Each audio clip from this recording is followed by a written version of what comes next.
Alright, this is part 3 because I'm running out of film. So just listen to my previous 2 videos in order to get at what I'm getting at here. But, I was talking about the 3 types of happiness that are described by Martin Seligman. I compared them to Kierkegaard, and the existentialist philosophers. And I pointed out how I'm pretty good at the highest form of happiness. Recently I've attained this feeling of meaning in my life. But the second highest form, which is the ecstatic experience, the first form, the lowest form is that of pleasant experience, of, simple, well, not simple delights, but just pleasure. The sensations of, of habituated responses that make you feel giggly or whatever. Now, the one type of happiness I've lacked in these past few years is flow.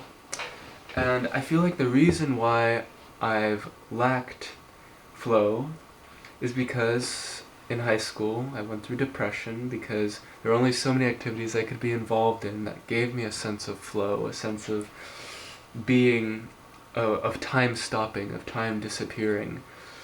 And what I really, what I came to understand, and I fell into a depression, but it was precisely the third kind of happiness that emerged out of that depression. It was when I started playing music, composing poetry, and when I really found solace in my friends that experienced the highest form of happiness, which is the joy of really meaningful experience. When you can really have a meaningful connection with a friend, or through music, and rendering a real work of art. But when I feel like I do lack flow and I do lack ecstasy in my life, and most people do. And I've realized for myself personally that what I need to do to counter this, and this is even a scenario that often appears in my dreams, I often find myself doing this in my dreams, I need to perform the music that I write. Because nothing is quite a rush so much as that for me.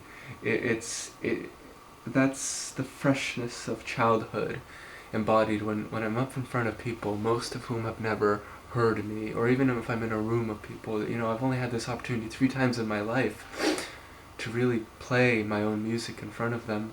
And yes, there's a pleasure that goes into playing a bass guitar, and there's also joy that goes into composing music and having it just right, knowing exactly which kind of emotion you want to render.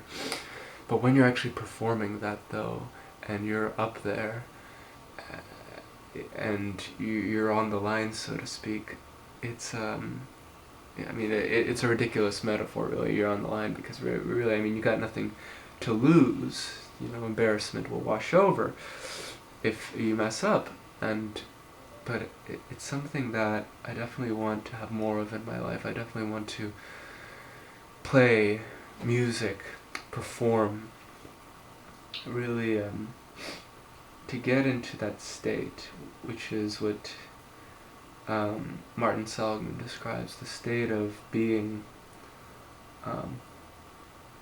in another world, not an altered version